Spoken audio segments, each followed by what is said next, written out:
Hi everyone, a couple of weeks ago we had a training course with the guys from Jotun, and taking advantage of this occasion we decided to make a new tutorial where we are going to show you the wonders of their products.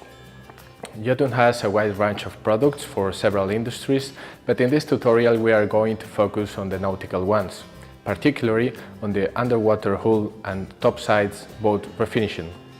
Today, Edu, a Jotun technician, and our colleagues from Skillful will be guiding us. So, let's get started.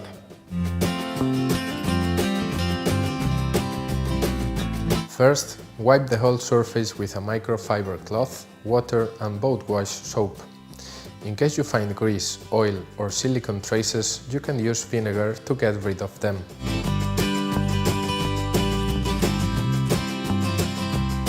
Then, dry the surface using a clean microfiber cloth or some paper. Put on the protection equipment and sand down the gel coat with a 240 grit sandpaper.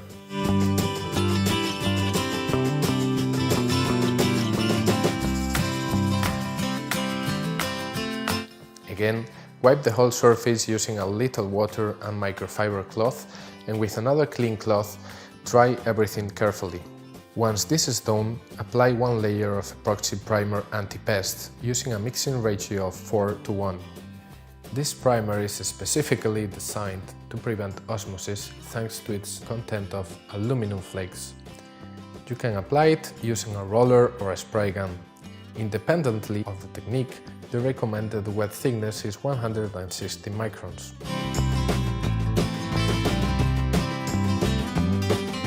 After applying it, let it dry no more than 7 days before proceeding to the next step.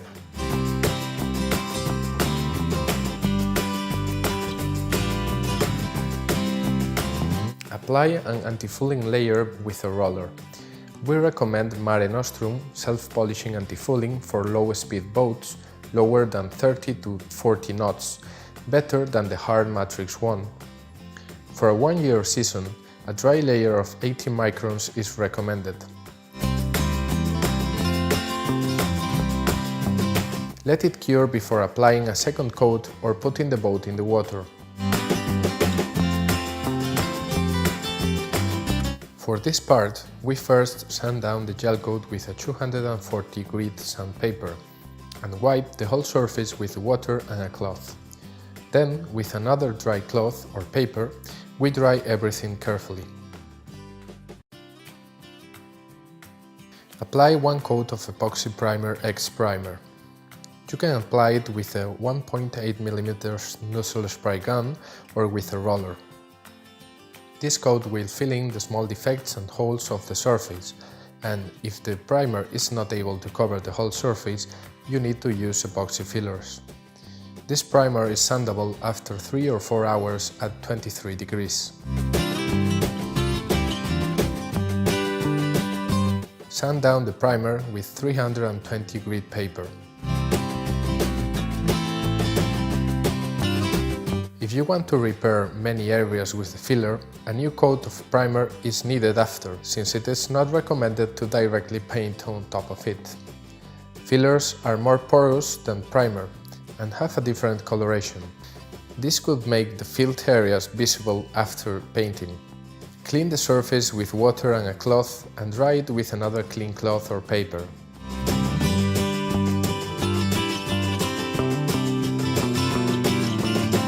And then apply the polyurethane finish paint. For this process we have two choices. For professional use, we highly recommend extreme gloss paint, the one that's being used in the video. This process is complete in 2.5 coats. First, a paint veil is applied, and once it's tacky, you can apply a second one. Then, follow the same procedure to apply a third coat till 100 micron wet film is achieved.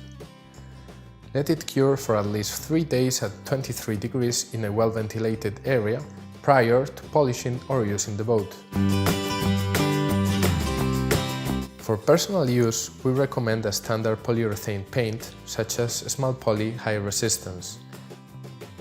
This product can be applied with a roller or a spray gun and it's easier to apply with simpler equipment, and the result is great too.